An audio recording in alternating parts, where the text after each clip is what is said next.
Welcome to Method in the Making, the podcast where we explore the tools and ideas shaping the future of research. Today, we're tackling something we've all encountered, a form that asks for your race or ethnicity, but we're focusing on what happens after you check the boxes. Especially when you check more than one. Right. For many people, that's the only way to accurately represent who they are. But on the researcher's end, that complexity has created decades of methodological problems and, frankly, some ethically questionable shortcuts. Yeah. And the story behind the tool we're discussing today, it actually starts there with the personal frustration of being put into a box that doesn't fit. The lead author of the paper, Dr. Gabrielle J. Marin, is a multiracial individual who grew up in the 1990s. Wow. An era of forced choice demographic forms. I mean, imagine being a teenager and having to pick just one box, Black, white, or Latinx, when you are all three. That act of being forced to choose, Right. to erase parts of yourself on an official document, is the emotional and intellectual core of this work. It's what led to the creation of an R package called CATAcode. Okay, so let's start with the basics. For listeners who, aren't statisticians, what is an R package and what does CATAcode do? So R is a popular free software for statistical analysis. Okay. And a package is essentially an add-on that provides new tools. CATAcode is a tool specifically designed to help researchers analyze data in a way that is both, transparent and respectful to the participants. So it's a guide for researchers who get a data set and see that, say, 200 people checked multiple racial identities. What's the first thing CATAcode helps them do? The first and most eye-opening step is exploration. The package has a function where the approach is set to all.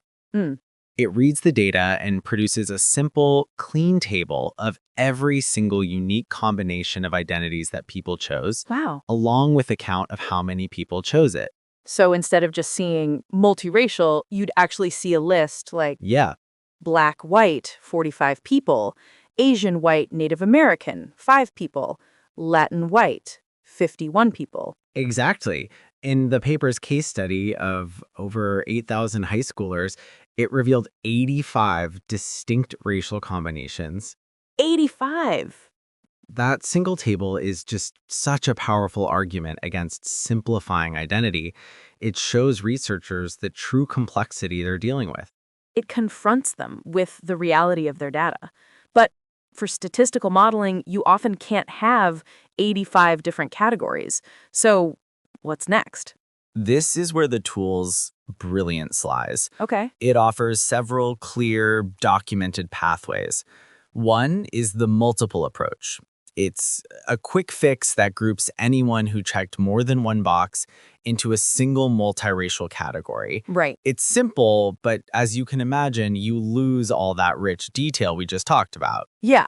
It sounds like you're creating what the paper calls a heterogeneous other category, sort of a junk drawer of identities. Exactly. Where a Black Asian person is treated the same as a white Native American person. Precisely. So, to counteract that, CATAcode offers a more thoughtful option, the priority approach. This is fascinating. The researcher can define a list of identities to prioritize. For example, say they're studying a health outcome in indigenous populations. Okay. To ensure they capture as many of those individuals as possible, they can set Native American as their first priority. So if a participant checks Native American and white, the priority approach just codes them as Native American for the analysis. Yes. And the impact it's staggering. The paper gives a real-world example where this approach increased the count of Native American participants in a dataset from just 12 to 128. Wow. That's the difference between a group being statistically invisible and a group being present and accounted for.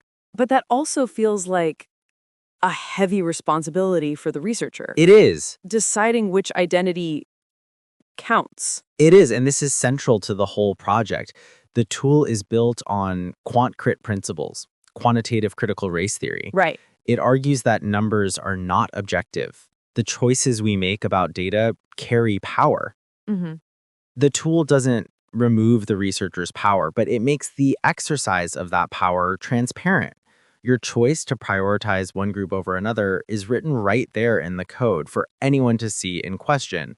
So it's a shift from hidden subjective decisions to documented, Yes, justifiable ones. It's about accountability. it's about accountability, reproducibility, and ultimately, Right. a more ethical science.